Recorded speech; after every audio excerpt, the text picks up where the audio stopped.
Perkenalkan, nama saya Fitria Epa, NIM 19104168874, kelas A1 pagi, mata kuliah Analisis Lingkungan Bisnis, dosen Adi Mursalin SEMM. Sekarang saya akan membacakan 5 soal dari bab 1. Soal yang pertama. Bagaimana dukungan manajer atas keseimbangan kehidupan kerja karyawan membantu keuntungan perusahaan? Jawaban, membantu meningkatkan kualitas tim building dan hubungan di antara karyawan, sekaligus menunjukkan bahwa perusahaan sama sekali terbuka dengan kehadiran keluarga dan menganggap mereka sebagai bagian dari keluarga besar perusahaan. Soal yang kedua, apa yang dapat dipelajari organisasi lain dari blok H dan R dalam hal menawarkan fasilitas karyawan yang mendorong waktu pribadi untuk pekerja bahkan selama musim pajak yang sibuk?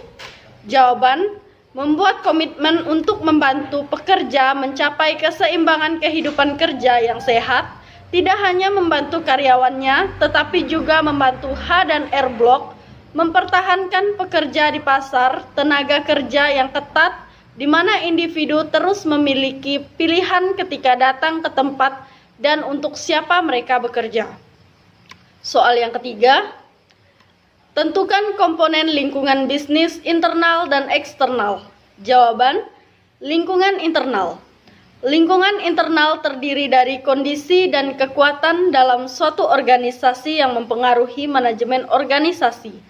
Aspek lingkungan internal meliputi misi, organisasi, budaya perusahaan, pemilik dan dewan direksi, karyawan, unit lain dari organisasi dan serikat pekerja. Lingkungan eksternal. Lingkungan eksternal terdiri dari faktor-faktor yang mempengaruhi perusahaan dari luar batas organisasinya. Tentu saja batasan yang memisahkan organisasi dari lingkungan eksternalnya selalu tidak jelas dan tepat. Misalnya, pemegang saham adalah bagian dari organisasi, tetapi dalam arti lain mereka adalah bagian dari lingkungannya. Soal yang keempat, faktor-faktor apa dalam lingkungan ekonomi yang mempengaruhi bisnis? Jawaban, yang pertama faktor demografis, yang kedua faktor ekonomi, yang ketiga faktor sosial, yang keempat faktor politik, yang kelima faktor teknologi, yang keenam faktor global, dan yang ketujuh faktor alam.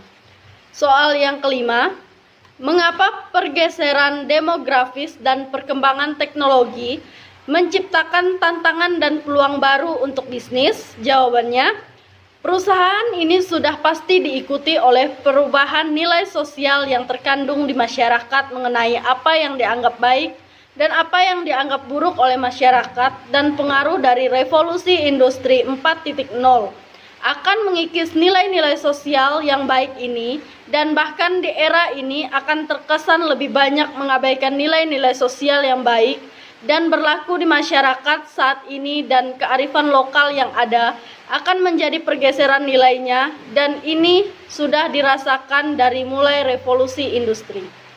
Sekian jawaban dari saya ucapkan terima kasih.